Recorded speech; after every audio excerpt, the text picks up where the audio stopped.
हरि ओम नमो नमः। तेज पढ़ाने जा रहे हैं, तेजसा लक्षणम। तो ऊपर आप जैसा कि देखे ही हैं, उष्ण स्पर्शवत् तेजः तच्च विद्युविधम नित्यम अनित्यंच नित्यम परमाणु रूपम अनित्यम कार्य रूपम पुनः त्रिविधम शरीर इंद्रिय विषय भेदात शरीरम आदित्यलोके प्रसिद्धम इंद्रियम रूप ग्राहकम चक्षुः कृष्ण ताराग्रवर्ती विषयश्चतुर्विधः भौम दिव्यौदर्याकरद भेदात भौमम वन्यादिकम अविंदनम दिव्यम विद्युदादि भुक्तस्य परिणाम हेतु रौदर्यम आकरजम सुवर्णादि। तो ये सब बीच में बताया गया। अब इसी का हम लोग दीपिका पढ़ेंगे। तो तेजसो लक्षणमाह उष्ण स्पर्शवत्। तेज का लक्षण है उष्ण स्पर्शवत् तेजः। ये तेज का क्या है लक्षण। अब जैसे पूर्व में आप पढ़े हैं कि अतिव्याप्ति होती है, उसी तरह से पृथ्वी जल में, उसी तरह से इसमें भी दे रहा है कि उष्णम जलम इति प्रतीतेश तेजसः संबंधानुविधायित्वात् नाति व्याप्ति ही, ठीक है नहीं। उष्णम जलम इति प्रतीतेश तेजः संबंधानुविधायित्वात् नाति व्याप्ति ही। का भैया उष्णम जलम ये प्रतीति होती है क्या। अरे जल को गर्म कर दो तो यही न कहेगा कोई कि ये जल कैसा है, उष्ण है। तो उष्णम जलम ये प्रतीति होती कि नहीं। अतः उष्ण स्पर्शवत्तम कुत्र गच्छति जले तस्मात् अतिव्याप्ति ही, है कि नहीं। अस्मिन् लक्षणे अस्य दोषस्य वारणा किं क्रियते यथा पृथिव्याः लक्षणं कृतं वर्तते किं गन्धसमानाधिकरण द्रव्यत्व अपरजात मत्वम पृथिव्याः लक्षणम। उसी तरह इसको कर लेना, है कि नहीं। उष्ण स्पर्शवत्व समानाधिकरण द्रव्यत्व अपर माने द्रव्यत्व व्याप्य जाति मतम तेजसा लक्षणम, ऐसे कर लेना तो वहाँ वर्ण हो जाएगा। ठीक है भैया। आगे का विषयम विभजते, विषय का विभाजन करने जा रहे हैं। ठीक। भौम दिव्य उदर्य आकरज भेदात, ये चार प्रकार के इसके विषय बताए गए हैं। क्या क्या। भौम आकरज भेद, भौम दिव्य औदर्य आकरज क्या है ये। भेद है विषय से। किसके भेद हैं। उष्ण के विषय के भेद हैं। किसके विषय है ये। उष्ण के विषय हैं। उष्ण के नहीं है, तेज के। किसके हैं। तेज के। समझे जी। किसके विषय हैं। हाँ बार यार सूर्यांश दत्ता। तो इस तरह से इसको आपको समझ लेना चाहिए। तो भौम दिव्य औदर्य आकरज भेदात है। अब कहा, अब आगे शंका कर रहे हैं कि भैया आकरजम सुवर्णादि, आकरज जो है वो क्या है, सुवर्ण है। कहा सुवर्ण जो है वो इसका मतलब तेज है। क्या है, तेज है। वो तेज कैसे, वो तेज कैसे है। तो कहा कि उसका क्यों तेज नहीं है, उसमें शंका हो रही है। कह रहे नहीं वो पार्थिव है, तेज आप कैसे कह रहे हो आकरज सुवर्ण आदि तेज है।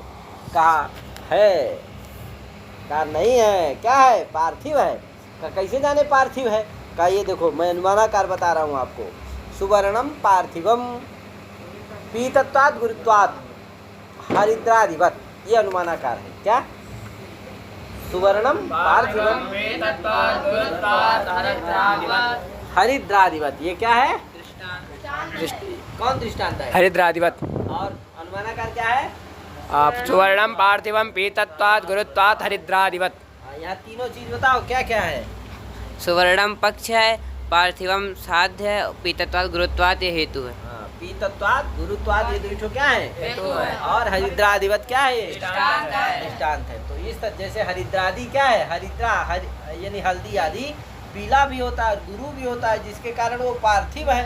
तेजस है का, जली है क्या, नहीं क्या है, पार्थिव है। उसी तरह से ये जो सुवर्ण है यह भी गुरु होता है। गुरु माने भारीपन होता है। इसमें किलो वाट बटारा आदि में इसको तौला जाता है कि नहीं तौला जाता। तो ये क्या होता है, गुरु होता है। गुरु होता है बेटा, नहीं होता है।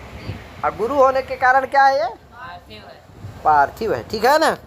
तो पार्थिवम क्या, पीतत्वात् गुरुत्वात् की मस्ती पार्थिवम मस्ती। तो उसी तरह से सुवर्ण भी क्या है, पीत है और गुरु है, जिसके कारण क्या है, पार्थिव है, हरिद्रा के समान। कहा इति चेतना का नहीं, ऐसी बात नहीं, ऐसी बात क्यों नहीं है भैया। कहा इसलिए ये जो सुवर्ण है इसके अंदर कुछ ऐसा तत्व है जो इसको तेजसत्व सिद्ध करता है कि नहीं, जो इसको तेजसत्व सिद्ध करता है, इसके अंदर कुछ ऐसा चीज है। कहा कैसे जाने आप? कहा देखो एक ठो आपको कार्य कारण भाव बताता हूँ। कहा क्या कार्य कारण भाव है? का सति प्रतिबंधके पार्थिव द्रवत्व नाशाग्नि संयोगयो कार्य कारण भावावधारणात्। का देखो असति प्रतिबंधक यानी कोई प्रतिबंधक ना हो तो कार्य कारण भाव बनता है। क्या कार्य कारण भाव बनता है? कि अत्यंतानल संयोग पार्थिव द्रवत्व नाश अग्नि संयोगयो कार्य कारण भाव है कि नहीं। का पार्थिव द्रवत्व और अग्नि संयोग इनमें कार्य कारण भाव है। आप ही बताओ कौन कारण होगा, कौन कार्य होगा? पार्थिव द्रवत्व नाश और अग्नि संयोग। तो द्रवत्व माने जान रहे हो ना, द्रवत्व कहाँ रहता है? जल में। जैसे आद्य संदना संवाही कारणम द्रवत्वम है कि नहीं, जो संदन का बहने का कारण हो, गीलापन है, वही क्या है? द्रवत्व है। तो आज जो पार्थिव द्रवत्व है, पार्थिव द्रवत्व के नाश के प्रति कौन कारण है? अग्नि संयोग। बताओ अग्नि संयोग रख दोगे, जैसे घृत आदि है, घृत में अत्यंत अनल संयोग हो जाए, अग्नि संयोग हो जाए तो घी क्या हो जाएगा? उसका द्रवत्व तो छोड़ो चक्कर है उसका, घी पूरा क्या हो जाएगा? भस्म हो जाएगा, राख हो जाएगा। तो उसका द्रवत्व बचेगा? तो द्रवत्व नाश हो जाए कि नहीं? किसके? अत्यंत अग्नि के संयोग होने से, है कि नहीं। तो इसका मतलब है कि अग्नि संयोग किसके प्रति कारण है? द्रवत्व नाश के, पार्थिव द्रवत्व के नाश के प्रति अग्नि संयोग कारण। तस्मात् यत्र यत्र अग्नि संयोग भविष्यति तत्र तत्र पार्थिव द्रवत्वस्य नाशो भविष्यति। ये व्याप्ति हुई कि नहीं हुई? यत्र यत्र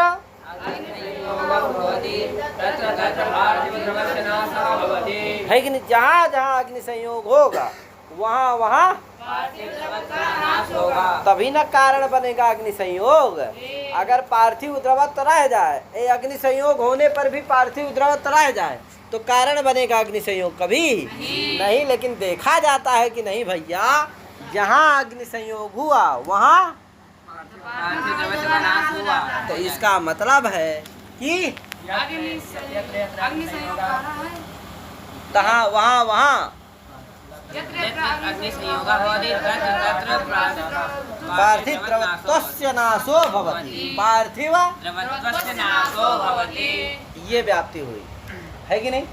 कहाँ देखे आप? तो कहा देखो, दो आपको बता रहा, असति प्रतिबंधक ये भी जोड़ना है। क्या जोड़ना है? असति प्रतिबंधक। आपको दो स्थल दिखा रहे हैं। क्या? एक ठो जहाँ प्रतिबंधक है, एक ठो जहाँ प्रतिबंधक नहीं है। पार्थिव द्रवत्व का नाश दिखा रहे हैं, अग्नि संयोग होने से पार्थिव द्रवत्व का नाश हो जाता है, उसको आपको दिखाने जा रहे हैं। जैसे देखो घृत में क्या होता है? द्रवत्व होता है कि नहीं होता है? वो क्या है? पार्थिव द्रवत्व है। क्या है? पार्थिव द्रवत्व है। तो देखो घृत में भी क्या होता है? द्रवत्व होता है। इसलिए मूल में लिखा है वहाँ तर संज्ञा में आप जब देखेंगे द्रवत्व का लक्षण पढ़ेंगे तो कहेगा घृतादौ अग्नि संयोगजम द्रवत्वम और तेजसम सुवर्णादौ, है कि नहीं। जो नैमित्तिक जो द्रवत्व है वो कहाँ? घृतादि में है, अग्नि संयोगज है, और तेजस जो सुवर्ण है उसमें भी अग्नि संयोगज निमित्तक द्रवत्व है कि नहीं। अग्नि संयोग निमित्तक द्रवत्व है, तो ये नैमित्तिक द्रवत्व है इनमें है। कहा भैया बताइए आप, यदि जो घृत है उसमें अत्यंत अनल संयोग कर दीजिए। क्या कर दीजिए?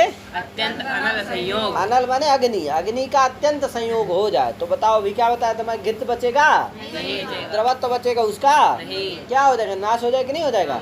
तो बताओ अग्नि संयोग जहाँ हुआ, अत्यंता अनल संयोग हुआ, तो पार्थिव जो द्रवत्व है घृत का द्रवत्व वो क्या हो गया? उसका नाश हो गया कि नहीं हो गया? तो इसका मतलब क्या हुआ कि जहाँ अग्नि संयोग होगा वहाँ पार्थिव द्रवत्व का क्या हो जाएगा? नाश हो जाएगा। तो यत्र अग्नि संयोग तत्र यत्र अत्यंत हुआ, अग्नि संयोगा का मतलब है अत्यंत। अब थोड़ा सा इसे छुआओगे तो थोड़ी नाश होगा उसका, नहीं। तब तो घी ठंडी में छुआ दो तो घी टाइट होता है, जमा होता है, उसको थोड़ा सा करोगे तो उसमें द्रवत्व आएगा, नाश थोड़ी होगा। लेकिन अग्नि संयोग का मतलब है कि बढ़िया से संयोग, 4-6 घंटा 1 लीटर घी को क्या कर दो, पका दो बढ़िया जलती हुई गैस में, क्या है कि नहीं, वो है अत्यंत अनल संयोग, है कि नहीं। तो उतने में राख हो जाएगा, क्या है महाराज। तो इस तरह से अत्यंता अनल संयोग, उसका मतलब क्या, अग्नि संयोग का मतलब है अत्यंता अनल संयोग, ठीक है ना। तो यत्र अत्यंता अनल संयोगः तत्र पार्थिव द्रवत्व नाशः इति दृश्यते न दृश्यते, यथा घृतादौ, है कि नहीं। घृतादौ अत्यंता अनल संयोगे सति पार्थिव द्रवत्व नाशो भवति, है कि नहीं। क्या लिखा है। और देखो एक चीज और देखो, मान लो वही घी कहाँ रख दिए, जल में रख दिए, कहाँ रख दिए, जल में रख दिए। अब बताओ जल में रखा हुआ जो घी है, चारों तरफ से जला है, अब अगल बगल से आगी लगा दिए, तो बताओ घी का द्रवत्व नाश होगा, नहीं। पहले तो जलवन जलेगा, जल के जलने के बाद फिर घी का नंबर आएगा, कहे। तो बताओ अत्यंता अनल संयोग होने पर भी घृत के द्रवत्व का नाश हुआ, नहीं हुआ। क्यों नहीं हुआ, क्योंकि वहाँ एक प्रतिबंधक बैठा हुआ, क्या, जल। तो जल के प्रतिबंधक होने से अत्यंता अनल संयोग होने पर भी द्रवत्व, पार्थिव जो द्रवत्व है उसका नाश नहीं हुआ। तो इसका इसीलिए क्या, इससे क्या निकला कि जहाँ कोई प्रतिबंधक होगा वहाँ अग्नि संयोग होने पर पार्थिव द्रवत्व का नाश नहीं होगा। लेकिन अगर कहीं प्रतिबंधक नहीं है तब क्या हो जाएगा, समझ गए ना। इसीलिए कार्य कारण भाव बनेगा कि यत्र प्रतिबंधका भावे असति प्रतिबंधके, अर्थात प्रतिबंधका भावे यत्र अत्यंतानल संयोगः तत्र पार्थिव द्रवत्व नाशो भवति, अथवा अर्थात पार्थिव द्रवत्व नाश असति प्रतिबंधके पार्थिव द्रवत्व नाशम प्रति अग्नि संयोगः कारणम। क्या बना, असति प्रतिबंधके अर्थात प्रतिबंधका भावे सति पार्थिव द्रवत्व नाशम प्रति अग्नि संयोगः कारणम। ये क्या बना, कार्य कारण भाव बना कि नहीं बना। कहा आप कैसे जाने, ये कार्य कारण भाव बना, इसको आपने कैसे जाना कि असति प्रतिबंधके पार्थिव द्रवत्व नाशम प्रति अग्नि संयोगः कारणम इति कार्य कारण भावः वर्तते इति भवद्भिः कथं ज्ञातम, है कि नहीं। आपने कैसे जाना, कहा 2 दृष्टांत के माध्यम से हमने जाना। कहा कौन दृष्टांत, तो पीछे हमने अभी बताया, कहे बताया कि नहीं बताया, 2 ठो। एक ठो कौन, अत्यंतानल संयोगे घृतादौ किम भवति द्रवत्वनाश दर्शनेन, है कि नहीं। द्रवत्वनाश देखा जाता है। और दूसरा एक ठे और देखा जहाँ प्रतिबंधक है, कहाँ, जल वाला, जल मध्यस्थ घृत में अत्यंतानल संयोग होने पर भी द्रवत्वनाश का अदर्शन देखा जाता है। कहे एक जगह दर्शन, कहाँ पर, शुद्ध जहाँ घृत रखा है उसी में अत्यंतानल संयोग कर दिए, साक्षात घृतय में अत्यंतानल संयोग कर, वहाँ तो द्रवत्वनाश देखा जा रहा है। लेकिन जहाँ जल मध्यस्थ घृत है वहाँ पर अत्यंतानल संयोग करने पर भी द्रवत्वनाश नहीं देखा जाता। द्रवत्वनाशा दर्शन, है कि नहीं। द्रवत्वनाश का दर्शन होने से हमने ये दो दर्शन करने से हमने कार्य कारण भाव की कल्पना किया, कार्य कारण भाव का अवधारण किया, निश्चय किया कि ये कार्य कारण भाव है कि नहीं। कि असति प्रतिबंधके पार्थिव द्रवत्वनाशम प्रति अग्नि संयोग कारण, है कि नहीं। तो जल वाले में नहीं होगा क्योंकि वहाँ प्रतिबंधक बैठा है, और जहाँ घृत है साक्षात वहाँ पर नाश हो जाएगा क्योंकि वहाँ कोई प्रतिबंधक नहीं। इसलिए अग्नि संयोग करोगे तो क्या हो जाएगा, द्रवत्व का नाश हो जाएगा। तो ये कार्य कारण भाव बना, है कि नहीं। 2 दृष्टांतों के माध्यम से वही दीपिकाकार बड़ी अच्छी पंक्तियों के द्वारा प्रतिपादन कर रहे हैं। इति चेत नाश के आगे से आए, क्या कहा भैया, इति चेत ना,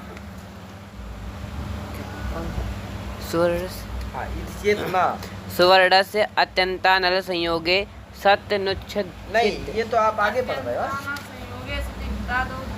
हाँ ये इति चेत् न अत्यंतानल संयोगे सति घृतादौ द्रवत्वनाश दर्शनेन जल मध्यस्थ घृते द्रवत्वनाश दर्शनेन, क्या फिर से एक बार धीरे धीरे पढ़ो। अत्यंतानल संयोगे सति घृतादौ द्रवत्वनाश दर्शनेन, समझ गए इसको कि नहीं जी, क्या जी, अत्यंत अनल के संयोग होने पर घृत का द्रवत्व नाश हो जाता, नाश देखा जाता है, नाश दर्शनेन, नाश दर्शन ये एक देख लिया। दूसरा वाला जहाँ प्रतिबंधक वहाँ बता रहे हैं जल मध्यस्थ घृते द्रवत्व नासा दर्शनेन, मतलब जहाँ जल के मध्य में घी रखा गया है, जहाँ जल का प्रतिबंध है वहाँ पे द्रवत्व का नाश आदर्शन हो रहा है, देखा जा रहा है। आदर्शन आदर्शनेन है कि नहीं, देखा द्रवत्व नासा दर्शनेन, द्रवत्व का नाश आदर्शन हो रहा है कि नहीं। ये दोनों जगह देखने पर, ये दोनों का अवलोकन करने पर कार्य कारण भाव बना। क्या बना भैया? असति प्रतिबंधके अर्थात प्रतिबंधका भावे पार्थिव द्रवत्व नाशम प्रति अग्नि संयोगः कारणं भवति। पंक्ति क्या है? पंक्तियाँ बोल दो महाराज। असति प्रतिबंधके पार्थिव द्रवत्व नाशाग्नि संयोगयोः कार्य कारण भावावधारणात्। मतलब असति प्रतिबंधके मतलब प्रतिबंधक के न होने पर पार्थिव द्रवत्व का नाश हो जाता है, अग्नि संयोग होने पर। ये कार्य कारण भाव हमने अवधारण किया, मतलब बनाया, निश्चित किया। मतलब इसका फिर से असति प्रतिबंधक मतलब प्रतिबंधक न होने पर, मतलब प्रतिबंध न होने पर पार्थिव द्रवत्व का नाश हो जाता है, अग्नि पार्थिव द्रवत्व, हाँ पार्थिव द्रवत्व नाशम प्रति, पार्थिव द्रवत्व नाश के प्रति अग्नि संयोग कारण होता है। ये अर्थात पार्थिव द्रवत्व नाशम प्रति अग्नि संयोग कारणम भवति, अग्नि संयोग कारणम भवति, लेकिन ये कार्य कारण भाव बना। अब आगे क्या है? सुवर्णस्य अत्यंतानल संयोगे। अब देखो एक चीज बताओ, कहा भैया सुवर्ण पार्थिव नहीं है। सुवर्ण क्या नहीं है? पार्थिव नहीं है। क्यों? अगर पार्थिव होता तो इसमें भी अत्यंतानल संयोग करने पर इसका भी जो द्रवत्व है उसका क्या हो जाता? नाश होता, जैसे घृत वाले का होता है कहे। लेकिन इसमें अत्यंतानल संयोग करने पर ही द्रवत्व आता है, द्रवत्व का नाश नहीं होता। द्रवत्व कब? इसका मतलब ये पार्थिव द्रवत्व नहीं, ये पार्थिव इसमें द्रवत्व नहीं, समझे कि नहीं? इसलिए ये पार्थिव नहीं है, समझ गए कि नहीं? हाँ वही कह रहा है। क्या कह रहा भैया? सुवर्ण से अत्यंतानल संयोगे सति अनुच्छिद्यमान द्रवत्वाधिकरणत्वेन पार्थिवत्वानुपपत्तेः। ये समझ गए कि नहीं? सुवर्णस्य माने सुवर्ण अत्यंतानल संयोगे सति, अत्यंतानल संयोग होने पर भी, अत्यंतानल संयोगे सति, अत्यंतानल के संयोग अग्नि के संयोग होने पर भी अनुच्छिद्यमान द्रवत्व का अधिकरण है। कौन? सुवर्ण, समझे कि नहीं? उच्छिद्यमान द्रव्य का अधिकरण द्रवत्व का अधिकरण नहीं है। अनुच्छिद्यमान द्रवत्व का अधिकरण अर्थात उसके द्रवत्व का नाश नहीं होता, ऐसे वो द्रवत्व का अधिकरण है। कौन? सुवर्ण। इसलिए सुवर्ण क्या नहीं है? पार्थिव नहीं, पार्थिवत्व अनुपपत्ति है, पार्थिवत्व की उसमें उपपत्ति नहीं है, अर्थात वो पार्थिव नहीं है, समझे कि नहीं? क्योंकि अगर पार्थिव होता, जैसे घृत पार्थिव था, उसमें अत्यंतानल संयोग होने करने पर क्या हो गया? उसके द्रवत्व का नाश हो गया, उच्छिद्यमान द्रवत्व का अधिकरण हो गया वो, है कि नहीं? अनुच्छिद्यमान द्रवत्व का अधिकरण वो नहीं रहा, इसका मत। लेकिन ये सुवर्ण उच्छिद्यमान द्रवत्व का अधिकरण नहीं है। क्या है? अनुच्छिद्यमान द्रवत्व का अधिकरण होने से वो क्या नहीं है? पार्थिव नहीं है, समझ गए कि नहीं? तो इसका मतलब आप जो अभी तक कह रहे थे, चिल्ला रहे थे कि सुवर्ण क्या है? गुरु होने से पार्थिव है, वो ठीक नहीं है, समझ गए ना? तस्मात् अर्थात अपार्थिवत्व साधना है कि जो सुवर्ण है वो क्या हो गया? अपार्थिव हो गया, पार्थिव नहीं रहा। ये अभी तक सिद्ध हुआ। कहा ये बताइए कि इसका मतलब जो सुवर्ण में है, सुवर्ण में कुछ ऐसा चीज़ है जो क्या कर रहा है? उसके पीत रूप और जो उसमें द्रवत्व है उसके नाश का प्रतिबंधक है, रोक रहा, उसको नाश नहीं होने दे रहा। ऐसा कोई तत्व सुवर्ण में विद्यमान है कि नहीं? वही उसको तेजसत्व बनाता है, वही द्रवत्व क्या बनाता है उसको? वही चीज़ उसको तेजसत्व बनाता है, समझे कि नहीं? तो वही कह रहा, तस्मात् पीत द्रव्य और द्रवत्व नाश प्रतिबंधकतया, है कि नहीं? जो पीत द्रव्य है और जो द्रवत्व है उसमें तन्नाश का जो प्रतिबंधक तया, उसके नाश का प्रतिबंधक तया उसमें कुछ विद्यमान है। वही क्या है? द्रव द्रव्यांतर सिद्धौ, वही क्या है? द्रव द्रव्यांतर है कोई, है कि नहीं? माने जो ये द्रव्य हैं पार्थिव द्रव्य नहीं है, उससे भिन्न द्रव्यांतर है वो, यानी तेजस है। समझे? सिद्धौ का अच्छा ठीक है, द्रव्यांतर सिद्ध हो गया। मान लिए कि वो क्या है, द्रव्यांतर है, माने पार्थिव नहीं है, पार्थिव से अतिरिक्त है, तेजस है। आप ये कह रहे हो, हम कह रहे ये बताओ कि वो तेजस ही क्यों मान रहे हो। ठीक है, पार्थिव से अतिरिक्त द्रव्यांतर है, माने पार्थिव से अतिरिक्त है, वो दूसरा है, भिन्न है, लेकिन वो तेजस ही है, ये आप कैसे मान रहे हो? उसको जली मान लो। कहा नहीं, वायवी मान लो। कहा नहीं, जली भी नहीं मान सकते हो, वायवी भी नहीं मान सकते। कहा क्यों नहीं मान सकते? कहा इसलिए जली तो इसलिए नहीं मान सकते हो क्योंकि वो जो सुवर्ण है उसमें कैसा द्रवत्व है? नैमित्तिक द्रवत्व है कि नहीं? लिखा ही है उसमें, आप जब पढ़ोगे तरसंज्ञा में मूल में ही लिखा हुआ है, नैमित्तिकम पृथ्वी तेजसो, पृथ्वी तेजसो घृतादौ अग्निसंयोगजम और तेजसम सुवर्णादौ, है कि नहीं? तो सुवर्ण में जो है वो क्या है? नैमित्तिक द्रवत्व है। इसका मतलब नैमित्तिक द्रवत्व का अधिकरण कौन है? सुवर्ण है। सुवर्ण क्या है?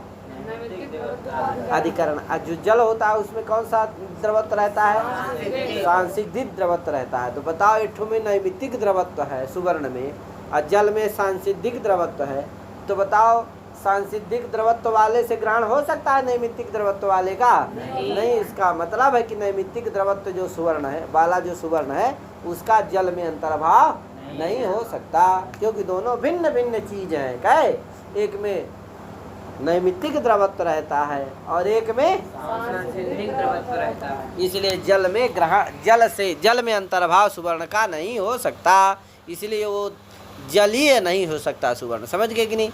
ठीक है, वही कह रहे हैं कि नैमित्तिक द्रवत्वाधिकरणतया जलत्वा अनुपपत्ति है, जलत्वा अनुपपत्ति, जल में उसका ग्रहण नहीं होगा। कोई कहा अच्छा चलो भैया वायु में उसका अंतर्भाव कर दो। किसमें? वायु आदि में उसका अंतर्भाव कर दो।